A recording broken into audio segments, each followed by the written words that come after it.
Amigos, pues me da mucho gusto recibir, y seguramente ustedes también, a Paco Villa, que vive su mejor momento. La plenitud llegó no tardíamente, sino en plena madurez, al tostón, y ahora convertido en uno de los narradores con mayor penetración en el mercado hispano. Yo conozco tu historia, pero el chiste es que la gente la conozca, y pues no hay más que profesionalismo, paciencia, perseverancia para llegar a este momento que seguramente estás paladeando con toda sapiencia, porque el camino no ha sido fácil y difícilmente vas a subirte en el ladrillo. ¿Cómo estás, Paco? ¿Sí es cierto que eres el mejor momento? ¿Cómo andas, Javier?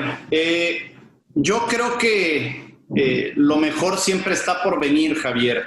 Esa es parte de una filosofía que tomo no hace tanto tiempo. Creo que cuando uno arranca en su carrera quiere todas las cosas rápidas, quiere que ocurra todo muy, muy rápido. Uno piensa que va a llegar a donde llegues y vas a tener luego la oportunidad de hacer las cosas que soñaste que ibas a hacer. Yo siempre quise narrar y pues me costó tres años en radio, en cancha, para poder llegar a narrar en radio, en palco, ¿no? Digamos, hacer transmisiones. Entonces yo te diría, Javier, hay tantas cosas en esta profesión, son tan diversos los caminos que uno va viendo propios, hablando de ti, hablando del perro, hablando de los cercanos, y extraños, hablando de los que están del otro lado, a los que pues solamente hemos visto a través de la televisión. Son tantos los caminos, Javier, que yo hace más o menos unos 3, 4 años dije, lo mejor viene. Y así es cada día, cada evento, lo mejor viene, Javier. Pues qué buena filosofía de vida, mi querido Paco. Nos conocimos ampliamente, fuiste parte de un grupo exitoso que logró pues establecer una nueva ruta durante un tiempo allá en Televisa Deportes. Eras parte estratégica en el tema de internet, de adaptarnos a la era digital, siendo unos rucazos, había que sobre la marcha agarrar ese camión que iba a toda velocidad. No fue fácil, ¿no? No, hombre, qué historia recuerdas, ¿no? Todavía me acuerdo cuando me citaste en tu oficina, era el 2008, y me dijiste, pues a esto hay que entrarle, ¿no? Y me citaste al día siguiente a una reunión, no sé si te acuerdas, ¿no? Pues en todo este tiempo que llevaba dentro de Televisa Deportes, pues había hecho la parte de reportero, había hecho la parte de narración, había hecho reportajes especiales, había hecho conducción de programas, pero nunca había tenido nada que ver con la oficina, o sea, no había pasado en una coordinación, y de buenas a primeras me lanzaste a los Leones, porque literal, vaya, para que la gente la tenga clara, ¿no? A mí me dijiste, pues una reunión mañana, vente, todavía recuerdo, vente bien vestido, ¿no? Porque los reporteros no teníamos que estar de traje, ¿no? Y si yo no tenía evento, no tenía un programa a cuadro, pues tampoco tenía que llevar corbata. Entonces, pues yo llegué, pues, traje, corbata, bien vestido, pero pues ¿cuál? O sea, entré a tu oficina y dijiste, quítate la corbata, esto es internet, no puedes llegar de corbata, no sé si te acuerdas, me dijiste, de corbata no entre. Y entré a una reunión en donde había no menos de 15 personas, en donde pues estaba desde Ricardo Pérez Stoifer, que era nuestro vicepresidente de internet del otro lado, y puro director, y yo, ¿o no? Sí, y en ese momento, pues es que no, si te preguntaba ibas a decir que no. Entonces en ese momento les presento al coordinador de digital. No. Había un director digital y tú me presentaste como el nuevo director digital de Televisa Deportes, y todo el mundo en la reunión. No, yo dije, ¿qué es esto? Yo ahí me enteré, y las que pasamos para que nos permitieran meter un poquito el pie a la parte digital de Televisa Deportes, Javier. No. La parte ejecutiva de Paco Villa, que no sé si la sufrió más que la gozó, pero hubo rato que terminé gozándola. La verdad es que terminé gozándola, pero sí fueron años bien complicados. Fue un bootcamp, fue una preparación de vida, Javier. Fue una preparación, preparación para lo que luego iba a venir, momentos complejos, por supuesto, para todos, pero siempre esos se van a presentar. Y esos momentos, sobre todo 2008, 2009, previo al Mundial de Sudáfrica, fueron terroristas, de muchísimo trabajo. Lanzamos una página, lanzamos las aplicaciones, abrí el Twitter, abrimos el Facebook, con mis propios correos electrónicos, Javier. Abrimos el Twitter y el Facebook de... ¿Yo qué? O sea, ahora me pones Instagram y me dicen, oye, un Instagram Live. Digo, ¿qué es eso? ¿No? El TikTok, ¿qué es eso? La verdad, sí, nos lanzamos al ruedo, pero bueno, ahí salieron las cosas. Bueno, para que los que no saben, descubran esta parte que Paco Villa fue un ejecutivo antes de finalmente encontrar el oxígeno que hoy lo tiene tan vigoroso, que es el de la narración, porque eso es lo suyo. Platícanos, Paco, un poco, por favor, de tu infancia, de tus dotes futbolísticas, qué tipo de infancia tuviste y si todo el tiempo ya tenías en la cabeza, desde niño, el tema de ser comentarista o ibas a hacer qué. No, nunca tuve el tema de ser comentarista, Javier, hasta los 21, 22 años. Me estoy saltando mucho, pero bueno, yo nací en Colima, soy el menor de 5 hijos. Toda la familia de mi madre es de Colima, la familia de mi papá de la Ciudad de México, pero mi papá estaba en Colima por temas de trabajo, por temas de chamba. La familia de mi papá tenía ingenios azucareros y uno de esos ingenios es al que va a dirigir mi papá muy chavo, muy joven. Ahí conoce a mi madre, se casan, después se van a vivir a otros lados. Mi padre en algún momento se ve tambaleante en la parte de los ingenios, que después volvería a ser industrial y dueño de digamos, algunas acciones de ingenios azucareros, pero hay un momento en su vida en el que con 5, o mejor dicho, con 4 hijos, porque yo todavía no llegaba, pierde el trabajo, Javier, y pues termina con la familia numerosa, imagínate, 4 más mi mamá, regresando a las tierras de mi madre, a las tierras de los Escobosa, que es mi segundo apellido, y ahí es cuando me toca nacer a mí. No hay quinto malo, y qué bueno que se decidieron por un quinto en momentos tan complejos, ¿no? Yo creo que fui un chiripazo, ¿no? Mi papá nunca me lo va a aceptar, y mi madre, que muere a los 6 años, pues no, cuando yo tenía 6 años, pues no lo he podido platicar con ella, ¿no? Pero imagínate, sin trabajo, 4 hijos y todavía nací yo, ¿no? Entonces, ya de ahí mi papá se empieza a emboletar otra vez en la parte de los ingenios, y ya, digamos, nosotros empezamos esta travesía por varias ciudades de la República Mexicana hasta llegar a la Ciudad de México. ¿Entre ellas cuáles, Paco? Estuvimos viviendo en Tamazula, Jalisco, estuvimos en Lerdo de Tejada, Veracruz. Estuvimos en Alvarado, Veracruz, que es reconocida como la ciudad de más groserías en la República Mexicana.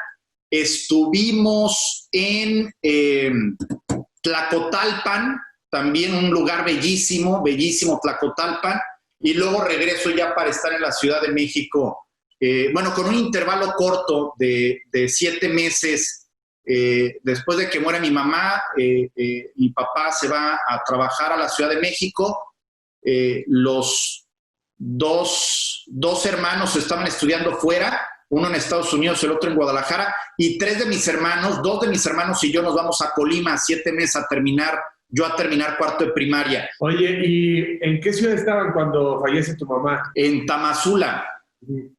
Y en este momento, pues la familia da un vuelco 180 grados, ¿no? Sí, vaya, yo era muy chico, tengo como nubladas un poquito, y seguramente esto tiene que ver con bloquear esta parte de los traumas. La mente es muy inteligente y suele bloquear ese tipo de cosas, pero sí, viene un vuelco para todos. De hecho, mi padre decide, nos quedamos los 5 en Tamazula por un lapso, mi padre decide mandar durante 4 o 5 meses a mis dos hermanas a estudiar junto con una tía a Europa. Uno de mis hermanos se va a vivir a Guadalajara y el otro se va a estudiar a Estados Unidos, y yo me quedo solo con mi papá durante un año más o menos en Tamazula. Ya después se da este cambio a Colima, pero sí, ahí, Javier, justo ahí, cuando yo me quedo solo en Tamazula, había un equipo de fútbol que era los Azucareros de Tamazula, un equipo de la tercera división. Y mi papá era directivo, como era el gerente general del ingenio azucarero, era parte de la directiva. Y ahí me empiezo a involucrar semana a semana yendo a partidos de fútbol. Aunque yo ya veía al América, al Cruz Azul, que eran los equipos que pasaba en aquel entonces Televisa los domingos, el América, el sábado Cruz Azul, veía Pumas por Imevisión en aquel tiempo, o era de Canal 13 en aquel tiempo. Pero ahí me involucro yendo a la cancha, una cancha pequeña, con una tribuna pequeña, pero pues yo me vuelvo aficionado de ese equipo azucareros de Tamazula, y por supuesto mi afición del Cruz Azul arranca ahí, ¿no? Ese año y medio que estás solo con tu papá, ¿cuántos años tienes? Justo cuando tienes 6. Yo tenía alrededor de 7, entre 7 y 8 años. Entre 7 y 8 años, más o menos. Y después llegan a la Ciudad de México. ¿Llegas después a la Ciudad de México? Llego a la Ciudad de México después de estar en Colima a los 9 años de edad, para estar un año a los 9. Sí, hice quinto de primaria. ¿En quinto de primaria qué tendrás? ¿10 años? ¿9 años? 11. Hice quinto de primaria en el Cedros. Ándale, 11. Ajá. Claro. En el Cedros hago quinto de primaria. Después nos vamos a esta travesía por Veracruz. Después me voy a Estados Unidos y luego ya regreso a México. O sea, te vas a Estados Unidos terminando la primaria, un año. Me voy a Estados Unidos terminando la primaria, un año, como todos mis hermanos. Todos mis hermanos terminando la primaria se fueron a estudiar un año a Estados Unidos. Yo me voy a Lansing, Michigan, a vivir con unos tíos, y regreso al año y repito primero de primaria. O sea, yo ya había primero de secundaria, yo ya había hecho ese grado en Estados Unidos. ¿Y a dónde regresas? ¿A qué secundaria? ¿Al Cedros? No, en el Cedros hice quinto de primaria. Ajá. Y después entro a una escuela en la que estudié toda la secundaria y toda la prepa, llamada Héroes de la Libertad. Era una escuela, Javier, que todavía existe, que tenía la particularidad de que comías ahí, estudiabas de 8 a 2 de la tarde, luego tenías una hora de comida de 2 a 3, y luego de 3 a 5 tenías otras actividades. Yo lo veo a la distancia como para padres que chambeaban mucho, que no tenían la oportunidad de ir por sus hijos más temprano, y terminaban, desarrollando a sus hijos con alguna otra actividad en la escuela para pasar por ellos a las 5, 5 y media. ¿Y dónde está esa escuela? Está en Miguel Ángel de Quevedo, en Coyoacán, a unos 5 cuadras del centro de Coyoacán. Es una zona muy bonita, una zona preciosa, y llegó a ser en su momento muy buena escuela. Cuando a mí me toca estar ahí, y creo que ya ha levantado también, ha levantado su nivel de estudios, y con el paso del tiempo me di cuenta que no era tan mala en muchos aspectos, en aspectos muy, muy concretos de que tenía buenos maestros, por ejemplo, de ortografía, de redacción, de ese tipo de matemáticas también, pero en una escuela en donde la realidad es que echábamos muchísimo relajo, ¿no? Y yo me incluyo, ¿no? Fueron épocas mías muy malas en el estudio, pero muy, muy malas, terribles en el estudio. Es que me daba la impresión de estar hablando de un niño que se hizo, por circunstancias de la vida, independiente, un poco solitario, pero veo que el demonio lo traías dentro.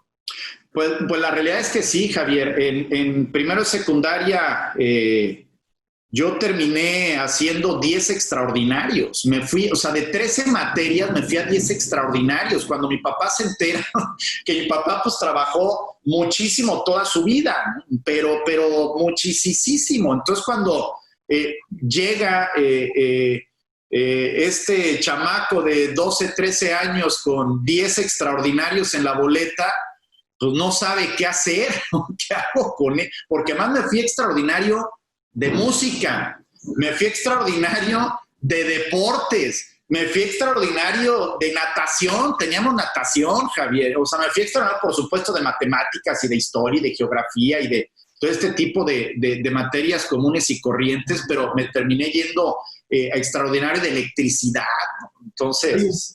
Pero ¿eras cínico o porque seguramente eras respetuoso, eras educado, podía ser que fueras medio traviesón, pero pues, ¿llegaste con las calificaciones así apenado o pues decirle a tu papá, ¿qué pasó?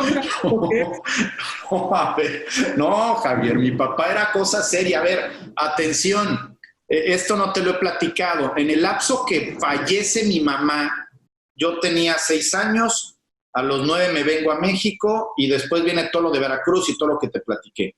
De los 9 a los 14 años, 15 años, mi papá se casa con otra mujer que tenía 2 hijos, 2 hombres, uno de mi edad y otro más chavo. La señora Georgina, la que recuerdo muy bien, pero desde entonces no la veo, firmaba mis boletas mes a mes. Yo no sabía si le decía a mi papá, ella me regañaba, ¿no? Pero pues no, digamos que no tenía la fiereza de mi padre. Mi padre ese tremendo en el buen aspecto, gran padre, pero muy duro, ¿no? Entonces, cuando a final de año pues ya no se podía ocultar el asunto, le llega la noticia a mi papá. Así le fue a su esposa en aquel entonces y así me fue a mí, imagínate.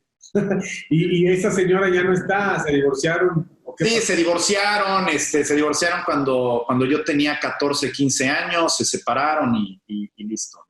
¿Tus hermanos, supongo que el que más cerca está de ti es bastante más grande? Mi hermana me lleva 3 años y medio, el mayor me lleva 7 años y medio.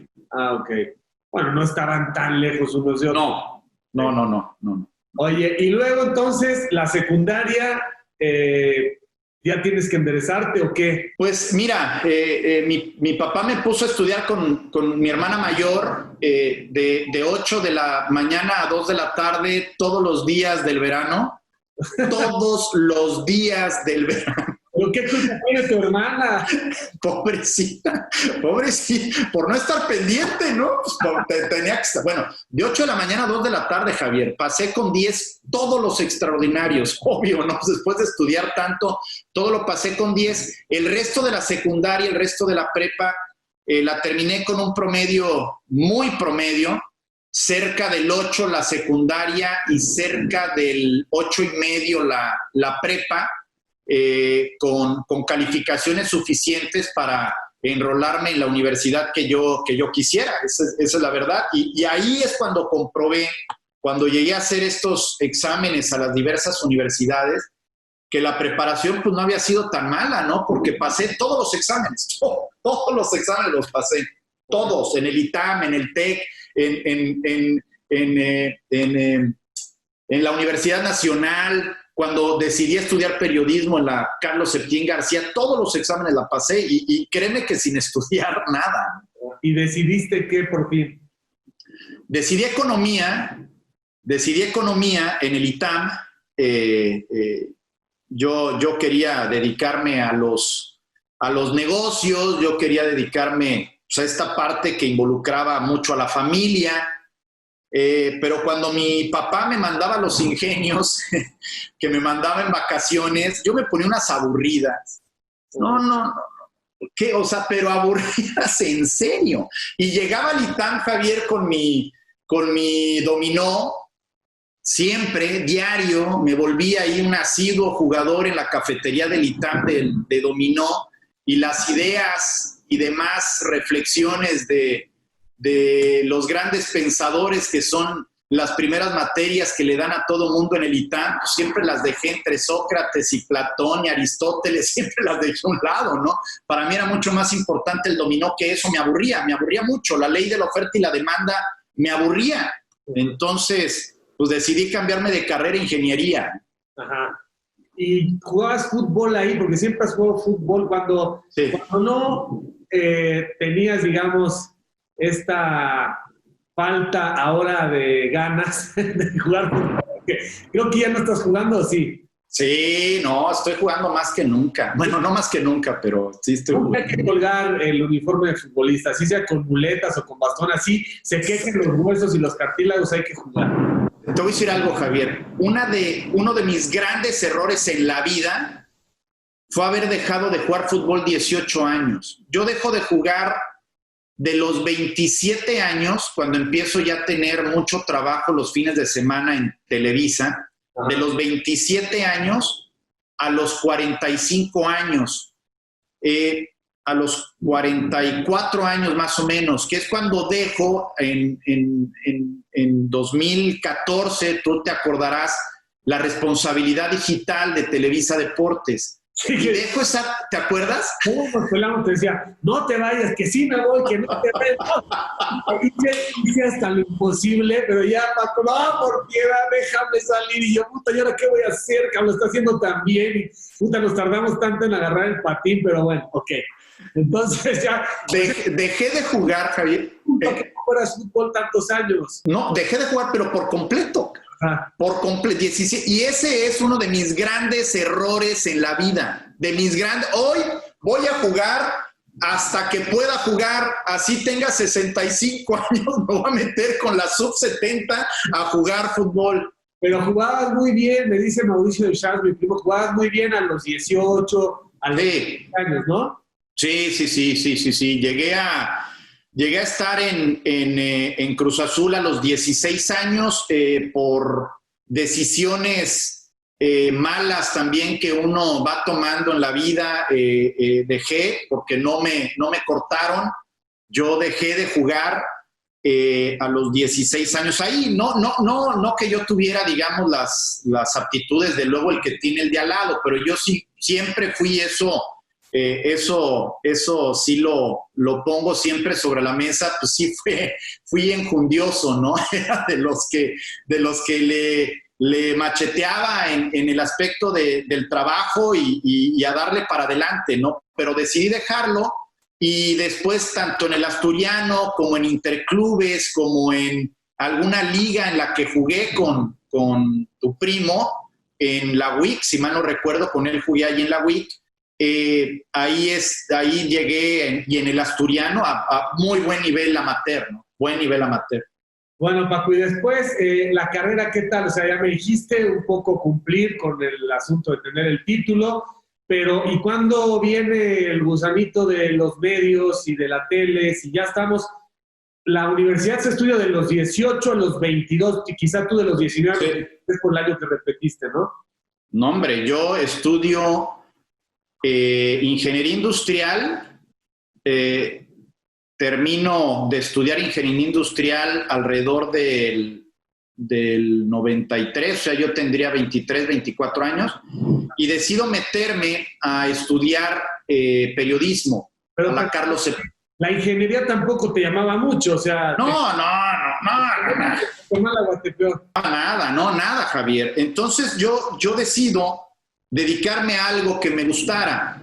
Y entre las pláticas con amigos, reflexiones muy, digamos, con tiempo, con fácil unos 6 meses de andarle pensando y de darme cuenta que lo mío no era la ingeniería, que no me gustaba, que no iba a disfrutar, seguía yendo a los ingenios, no me gustaba, pues decido dedicarme a algo que tuviera que ver con el fútbol. Y digo, pues quiero ser comentarista deportivo, quiero ser narrador. Nunca, hasta antes de los 23 años, que es cuando me meto a estudiar periodismo, había tomado una grabadora, pues, para grabar mi voz o como uno hace, ¿no? De que narras en la grabadora, viendo la tele, nunca, antes de los 23 años. Y ahí me meto a estudiar periodismo. ¿Pero no acabaste entonces ingeniería? No acabo y no. Cuando le digo a mi padre que ya después... digamos que termino haciendo una maestría, pero tiempo después, que tú recordarás, incluso lo platicamos, la parte de la maestría. Pero ¿en qué semestre dejaste ingeniería? dejé en el sexto semestre ingeniería. No, Paco, ya estaba. No, entre quinto y sexto. Claro, llevaba materias de cuarto, de quinto y de sexto semestre. Ajá. Pero termino dejando ingeniería un poco decepcionado por algunas materias en las que yo, la verdad, pues no era muy ducho, ¿no? Eso por un lado. Y por el otro, lo que ya te dije, cuando le dije a mi papá que me iba a dedicar al periodismo, muy bien, vas a estudiar las dos carreras, ¿no? Me dijo. Y yo, no.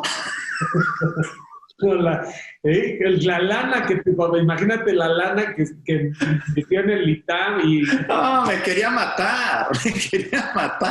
Bueno, pero al final no estaba siendo feliz y te diste cuenta. Ese es el tema, Javier, ese es el tema. Porque además llego a esa decisión y mi papá muy preocupado me invitaba a comer cada mes, me invitaba a comer. Entonces nos íbamos a comer y empezamos a platicar de mil cosas, ¿no? Él trata de acercarse, cosa que nunca estuvo, ¿no? Ni yo tampoco, pero en ese momento él dice, no, pues este cuate se me va a ir, ¿no? Lo voy a perder, a ver qué hace de su vida, lo voy a tener que mantener toda su vida, ¿no? Yo noté por primera vez muy preocupado a mi papá. Entonces, en estas pláticas largas, mi padre me decía, es que es un negocio que yo no conozco a nadie, me decía, no sé cómo ayudarte, ¿no? Pero bueno, espero que realmente te guste. Con el paso del tiempo, 15 años después, reflexionando igual en alguna comida con mi papá, solos, él y yo, me dice, caray, ¿te acuerdas que nos íbamos a comer y yo te decía que pues no sabía? Qué bueno que le pegaste, jovenazo, qué bueno que le pegaste, se ve que es lo tuyo, se ve que es lo que te gusta, pero pues la verdad es que fue un volado, Javier, o sea, fue medio un volado, ¿eh? Qué buena onda de tu papá y seguramente sí, un momento de coyuntura para decir, chin, si en ese momento, en esa edad, no te agarras a algo y realmente empiezas a tener una ilusión y a trabajarla consistentemente, pues sí puedes empezar a hacer picaflor y no encontrar nunca tu sitio en la vida, ¿no? Sí, tal y cual. Entonces, terminas en la Carlos Septién. ¿Finalmente terminaste o no? Sí, me recibí todo, tengo mi diploma. Y grandes alumnos y grandes maestros que coincidieron contigo. Alberto Barranco era mi maestro, muy buen maestro, cuando iba, habrá que decirlo. Ajá. Tuve muy buenos maestros, pero yo también ya arrancaba esta etapa dentro de Televisa, que yo entro a los 25 años a Televisa y tuve, digamos, en la parte de redacción, en la parte de reportaje, en la parte de radio, en la parte de televisión, tuve muy buenos maestros que no son, digamos, reconocidos, pero yo creo que si quieres dedicarte al periodismo y tienes muchas opciones en México, una de las mejores, supongo, hasta la fecha o a la fecha es la Carlos Septién García, porque yo llego a Televisa muy bien preparado. Yo estuve ahí semestre y medio, estuve ahí. También andaba igual sin poder saber qué onda. Tuve derecho 6 semestres, tampoco terminé y total ya entré a Televisa a los 18 años. ¿Cómo entraste a Televisa? Porque siempre hay que... mucha gente dice, hay que tener una palanca, es lo de menos, porque esa puerta de Televisa, una vez que entras, el 99% va de regreso a la calle por voluntad propia y solamente un 1% se aferra y se reúnen las características y tienes la suerte y, en fin, y se necesita en ese momento tu puesto desde abajo. ¿Cómo fue tu entrada? Yo salía del turno vespertino de la Carlos Septién a las 10 de la noche. Salía y había un programa de radio que se llamaba Punto Final, que conducían Gustavo Torrero, Ernesto del Valle y Jorge Pietrasanta. Jorge Pietrasanta sale del programa en el Inter, pero organizan entre Gustavo y Ernesto una ida al Super Bowl con trivias diarias. Yo salía, escuchaba la trivia, llegaba a mi casa, llamaba por teléfono y respondía a la trivia. Al cabo de 4 meses, hicieron un concurso en vivo con interventor en cabina de la historia de los supertazones, y el que ganara se ganaba el viaje al supertazón.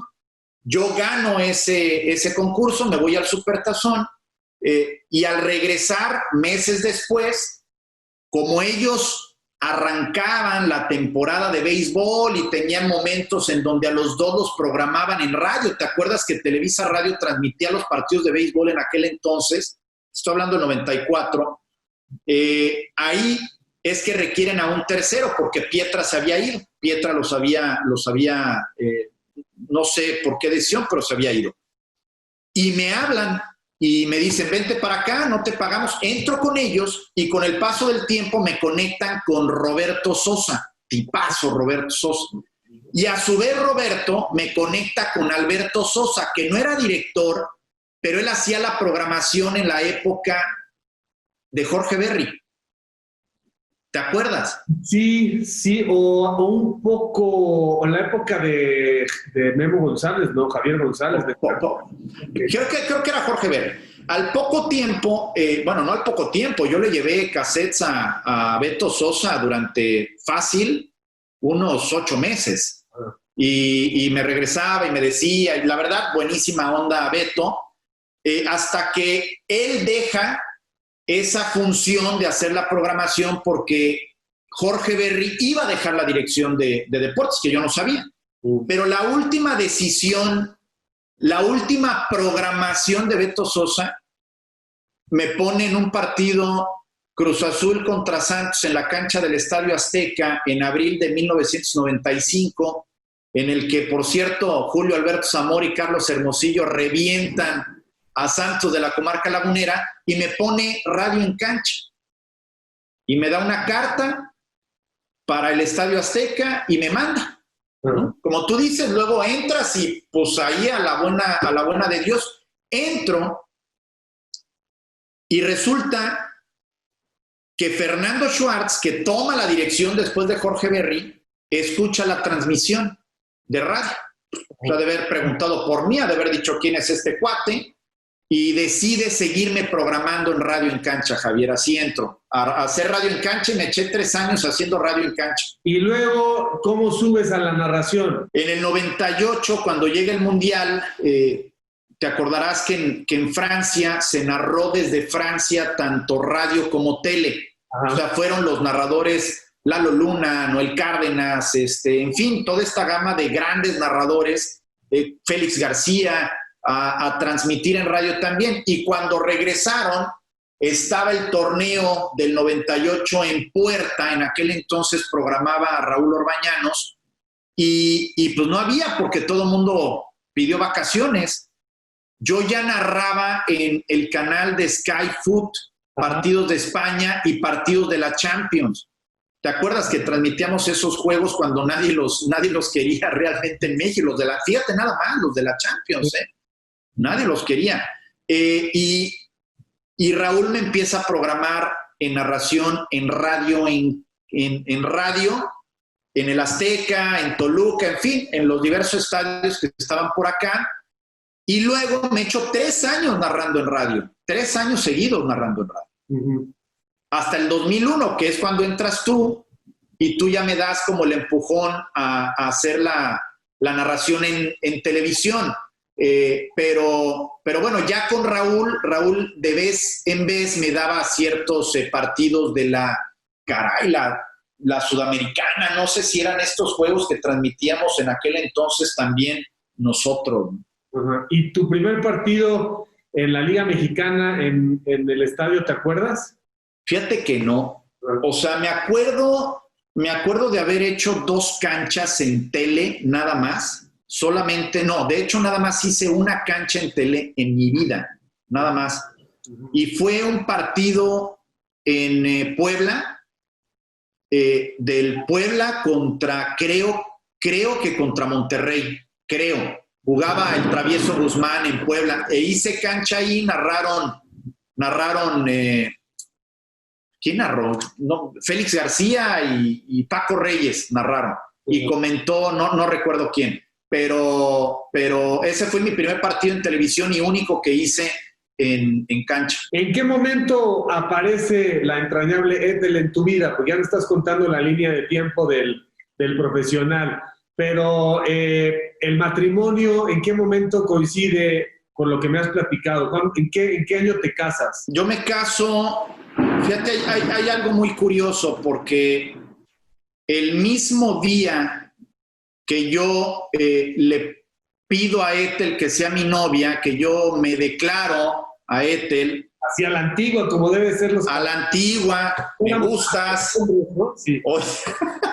Ajá. No para matrimonio, Javier, o sea, me estoy remontando más atrás. Te tenías que declarar, oye, nada más. No era el BES, no, a ver, digo, quizá la gente no sepa, pero Ethel después de que mi papá se divorcia, mi papá se vuelve a casar con una señora, Ethel Bazán, cuya hija es Ethel, ahora mi esposa, Ethel Tame, y la realidad es que pasan algunos años en lo que, pues digamos, viene nunca vivimos juntos, esto que quede claro, nunca vivimos juntos, nosotros vivimos por nuestro lado, mi papá se fue a vivir con Ethel y sus hijas, y pues pues hay este cariño, ¿no? Hay este enamoramiento. Yo me declaro el mismo día que me dicen que voy a hacer mi primer partido en Televisa. Wow. O sea, incluso de casa de mi papá, que es donde me le declaré a Ethel, que fui por otros menesteres a dejarle algo a mi padre, y que digo, pues es el momento, ¿no? Me envalentoné y dije, este es el momento, me le declaro a Ethel, Javier, me le declaro a Ethel. Pero le preguntaste, o sea, le pediste permiso a tu papá, ese fue otro rollo. No le dijiste no. No, eso fue otro rollo y la bronca me la eché después, porque me eché una bronca. No. Pero me le declaro a Ethel, agarro el coche, voy a Televisa a ver a Alberto Sosa, y Alberto Sosa, que no me recibe esa vez, pero sí alguien, Gaby, que sigue trabajando, Gaby, que sigue ahí en Televisa, Gaby me dice, tienes el Cruz Azul Santos, el mismo día, y ya con el paso del tiempo nos casamos 6 años después, Ethel y yo. A ver, pero pues ahí sí está bueno el chisme, mi querido Paco, o sea, Ethel vive con su mamá y con tu papá. Sí. Entonces tú en algún momento conoces, pero mucho tiempo atrás, pues conoces a la hija de la esposa de tu papá. Sí. Y ahí nada, simplemente, pues, ¿qué onda, carnala, no? O sea, sí. ¿no? Ya. Y luego tú mismo empiezas a sentir simpatía, atracción, amor, y te metes como el Borra sin decirle nada a nadie. Nada a nadie. Nada a nadie. Nada a nadie. ¿Y la respuesta de Ethel era esperable? Pues la realidad es que no, o sea, no había muchos indicios, sí habíamos ido en grupo al cine, por supuesto, hacíamos viajes a Cuernavaca juntos, y juntos me refiero, pues toda la familia, pasábamos todos los diciembres, Navidad y Año Nuevo juntos. Uh-huh. Pero comíamos eventualmente en reuniones familiares, ¿no? Me aventé como el Borras, así como voy a ser narrador, así me aventé con Ethel, igualito, como el Borras. Pero entonces, Ethel te dice que sí y quedan, ¿tú arreglas tu bronca y yo arreglo la mía o qué onda? Ethel me dice que sí. Al día siguiente, porque fue pues nos vemos mañana, porque fue muy, muy aprisa todo, yo ya me tenía que ir, te recuerdo que tenía que llegar a Televisa, fue muy, muy rápido todo, nos quedamos de ver al día siguiente a tomar un café, nos vamos a tomar un café y quedamos ahí que vamos a ser novios, y el fin de semana teníamos una boda en conjunto, o sea, íbamos a ir los dos a una boda familiar de su familia, de la familia de Ethel mamá. Sí. Y en la boda, pues bailamos ya siendo novios toda la noche. Uh-huh. Digamos que a ella, incluso tías, le querían presentar a chavos, ¿no?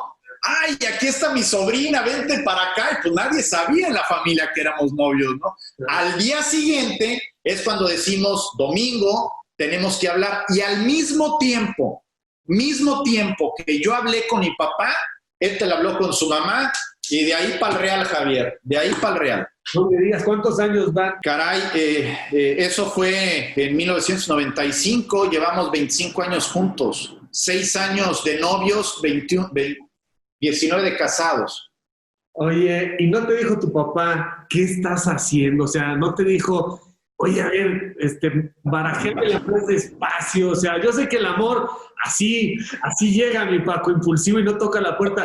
Pero tu papá perfectamente esa noche debió de haberse ido atrás como Condorito con la silla, ¿no? El plop, o sea, y porque imagínate todos los sentimientos que se cruzan en ese momento, ¿no? Si hubieran tronado, digo, afortunadamente estamos hablando de una historia padrísima que se construyó, y los dos, tanto el mamá como tu papá, pues felices de la vida, pero pues sí estaba difícil la explicación, ¿no? Pues sí, la realidad es que ahí yo esperaba una reacción mucho más férrea de defensa de mi papá. Pero la realidad es que me dijo, respétala, ¿no? Respétala y pues para adelante. Mi papá pensando que íbamos a terminar, ¿no? Que esto no iba a desarrollarse como se desarrolló, esa es la verdad, ¿no? ¡Wow! ¡Qué buena historia! Impresionante, como diría Sage, el saber que estaban hechos uno para el otro, ¿no? Fíjate nada. Increíble, sí, increíble. Y la verdad tenemos una relación increíble, Javier. Lograste establecer un estilo que tiene naturalidad, que tiene términos futboleros, que tiene emoción, que tiene naturalidad y que ya le diste, ¿no? O sea, llegó un momento en el que encontraste más o menos cómo tener una puesta en escena que se identifique y que agrade y que vaya generando arraigo. Yo creo que viene lo mejor, como bien dices. Gracias. Yo creo que debes de estar muy satisfecho porque sé lo que te costó interna y externamente, hablando de factores que dependen de ti, de los que no dependen de ti. Ha sido una batalla dura, ¿no? Sí, muy, muy agradecido con mucha gente, entre ellas tú, lo sabes, y mucha gente que te va sin que tú te des cuenta en el momento, poniendo retos que te hacen crecer. Como bien dices, esa parte del radio, 3 años narrando, después esta parte de partidos poco relevantes, pero yo recuerdo que ya no sabía si despertaba en San Luis o si despertaba en Aguascalientes, ¿no? Porque además nos quedamos en un hotel de la misma marca, vaya, de la misma cadena y eran iguales, pero mira, como veo y hago la analogía, Javier, con el Cruz Azul, en mi carrera ha habido muchos sinsabores, como Cruz Azul los ha tenido, pero recuerdo mucho más y de manera más entrañable los buenos momentos. Por más de que los malos han sido muy fuertes, los buenos han sido mejores. Y reitero, ha habido tanta gente involucrada en mi carrera, en estos factores externos, que como te dije al arranque, pues he llegado a la conclusión de que no hay reto pequeño ni reto grande, no hay evento pequeño ni programa grande o pequeño. Me preparo igual para lo que venga y estoy seguro que solo así, vaya, te lo voy a poner clara, no busco narrar una final de Copa del Mundo, no es mi objetivo. Mi objetivo es otro, de algunos años para acá. Pero se te va a dar indudablemente. Paco, ¿tu papá está bien? Mi padre está bien, él pierde la vista hace 6 años más o menos, paulatinamente la va perdiendo. Se queda ya prácticamente ciego hace 2 años más o menos. Ve muy poquito, un círculo muy pequeño con contrastes. Por ejemplo, una pantalla blanca con letras negras muy grandes, la logra ver. Yo le regalé un tablero de computadora de estos grandes que eran para niños, se lo regalé y eso es de colores, entonces eso le permite escribir. Está, digamos, con ese problema. En diciembre tuvo una caída, va hospitalizado, pierde 1,5 litros de sangre, termina recuperándose. pero después, el día de la final del torneo pasado, entre sábado y domingo, sufre un infarto. Sufre un infarto que pues, lo lleva al hospital, ¿no? Lo lleva al hospital un rato, terminan operándolo. Pero bueno, gracias a Dios está bien, Javier. Gracias a Dios está bien. ¿Qué edad tiene? 85 y va para 86. 85 por 86. Eso no le impide echarse un tequilón de vez en cuando. Y vía Zoom. Y vía Zoom. Qué vida, Paco, porque además también Ethel se queda huérfana, tú te quedas huérfano, ella de padre, ¿verdad? Entiendo, ¿no? Ella sí, como si fuera huérfana, su padre desaparece de su vida, que vive, pero desaparece de su vida. Y tú de tu mamá a los 6 años, sí. Mira, ahora cómo les han compensado con una relación que es bien difícil de encontrar en estos tiempos donde hay tolerancia, donde hay atracción, respeto, etcétera. ¿Hijos nunca pensaron, no han querido, no han llegado? Pensamos tener hijos, en algún momento se complicó un poco el tema y después ya llegamos a la conclusión de que no queríamos tener hijos, no queríamos pasar por una serie de cuestiones que pasan las parejas y somos muy felices así. Creo que la decisión ha sido acertada sin que yo tenga algo que pensar en relación a quien no piensa como yo, ¿no? Pero sí, por convicción a final de cuentas, Javier. Paco, ha sido una gozadera poder platicar contigo esta hora, que la gente conozca a través de este canal un poco. Gracias. Felicidades, te digo, la originalidad, el ser tú mismo, te tiene en este momento, pues, en el más importante de tu carrera. Pueden venir mucho mejores, pero creo que estás convertido en el presente de Televisa en la crónica futbolera, y el tu hermano es mucho mérito y desde luego es algo que no pasa por casualidad ni pasará pronto. Así que te deseo salud y te deseo que sigas rompiéndola, mi querido Paco. Ya nos echaremos ese tequilita, Javier. Te mando un abrazo y gracias por la entrevista y por tus palabras. Al contrario, mi gratitud y mi respeto, Paco. Estamos igual. Gracias. Así que, camaradas, por favor, no dejen de seguirme a través de todas mis redes, de suscribirse a mi canal, dale a la campanita, dale like. No te olvides de dejarme tus comentarios, yo mismo estaré respondiendo. Cambio y fuera, camaradas.